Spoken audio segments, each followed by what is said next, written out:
Bienvenue à toutes et à tous pour cette exploration des fondamentaux de la cybersécurité. On a devant nous une série de questions-réponses et l'idée, c'est d'en tirer l'essentiel pour mieux saisir les enjeux et les protections qu'on rencontre tous les jours. Alors, pour commencer, comment on construit cette fameuse forteresse numérique? Les sources insistent pas mal sur les pare-feux et aussi sur la gestion des données par les applis. Qu'est-ce qu'il faut vraiment retenir là-dessus? Oui. Alors, le pare-feu, imaginez un peu un videur à l'entrée de votre réseau. Il regarde qui entre, qui sort. Et il décide qui a le droit de passer en fonction de règles précises. C'est vraiment la première barrière. Indispensable. D'accord, le videur. Mais après, une fois qu'une donnée est entrée, par exemple via un formulaire sur un site web, là, il faut la scruter, vraiment vérifier. C'est ça la validation des entrées. Et pourquoi c'est si crucial, cette validation? Ça peut paraître un peu basique, non?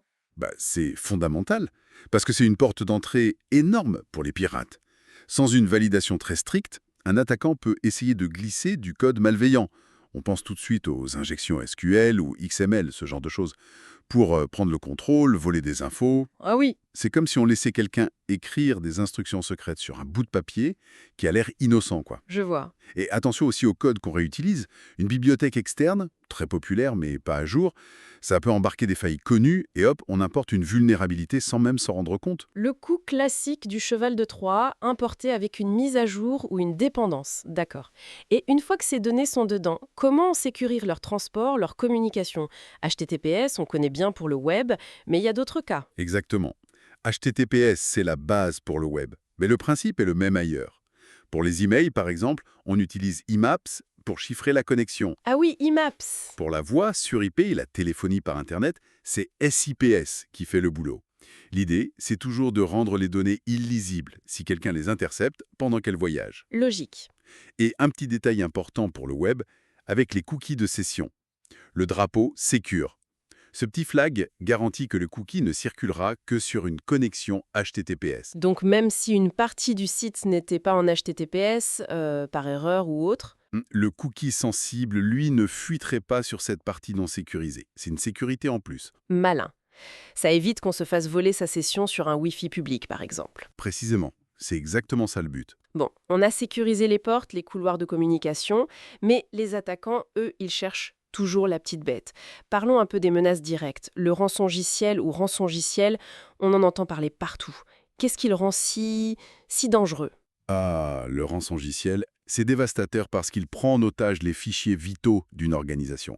Il les chiffre et après il demande une rançon pour les déchiffrer. Ça peut mettre une boîte complètement à l'arrêt. Carrément à l'arrêt. Oui, et parfois c'est la double peine. Les attaquants volent les données avant de les chiffrer et menacent de les publier si la rançon n'est pas payée. Terrible. Et il y a d'autres attaques courantes, peut-être plus discrètes?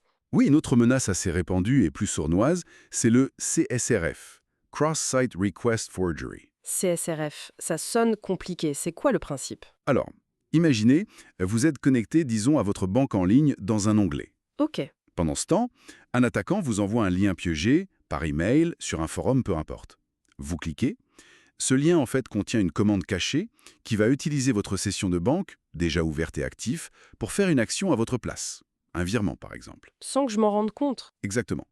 Le site de la banque fait confiance à votre navigateur qui dit « c'est bien elle » et l'attaquant exploite cette confiance. C'est pour ça qu'on cherche des IOC. EOC, indicateur de compromission. Tout à fait.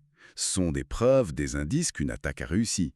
Ça peut être une adresse IP suspecte qui se connecte, un fichier reconnu comme malveillant, un trafic réseau anormal. Des traces laissées par l'attaquant. Voilà. Repérer ces IOC rapidement, c'est crucial pour savoir qu'on est sous attaque et pouvoir réagir. Et trouver ces indices, ça nous amène logiquement à la réponse à incident, j'imagine. Comment on fait pour comprendre ce qui s'est passé? On fouille où? On fouille principalement dans les logs. Ces journaux d'événements enregistrent tout. Qui a fait quoi, quand, depuis quelle adresse IP, les actions effectuées. C'est un vrai travail d'enquête. De détective numérique. C'est ça. On essaye de remonter le fil de l'attaque. Et si on doit collecter des preuves, comme faire une copie d'un disque dur compromis, là, l'intégrité est reine. Il faut être sûr que la preuve n'a pas été altérée. On utilise des outils spécifiques, d'imagerie forensique, on documente tout, la chaîne de possession, c'est très rigoureux. Et si jamais des données personnelles ont été touchées dans l'histoire? Là, j'imagine que la pression monte d'un cran, hein. Il y a des règles très précises, non? Absolument. En Europe, avec le RGPD, c'est très clair. S'il y a une violation de données personnelles, il faut prévenir l'autorité de contrôle, la SNIL en France, et souvent les personnes concernées, Et vite, j'imagine. généralement sous 72 heures après avoir découvert les violations. Mais le RGPD, ce n'est pas que la réaction. C'est aussi des principes en amont. Ne collecter que les données vraiment nécessaires. Hein, c'est la minimisation. Et les utiliser uniquement pour les raisons pour lesquelles on a eu l'accord. La limitation des finalités. C'est la base du respect de la vie privée. C'est passionnant de voir comment tout s'emboîte. Si on essaye de synthétiser, on voit bien cette image de chaîne de sécurité. Chaque maillon est important. Les outils techniques, comme les pare-feux, le chiffrement, mais aussi la vigilance humaine face aux pièges, comme le phishing ou ce fameux CSRF. Et puis, avoir des processus clairs pour gérer les données et savoir quoi faire en cas d'incident. C'est vraiment un ensemble. C'est tout à fait ça. Et ça nous conduit à une question de fond, soulevée aussi dans nos sources.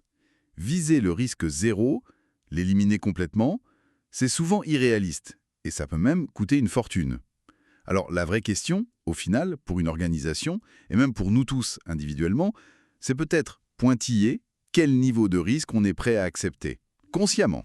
Une excellente question pour réfléchir. Une question à méditer, en effet. C'est sans doute là que se joue une partie importante de la stratégie de cybersécurité aujourd'hui.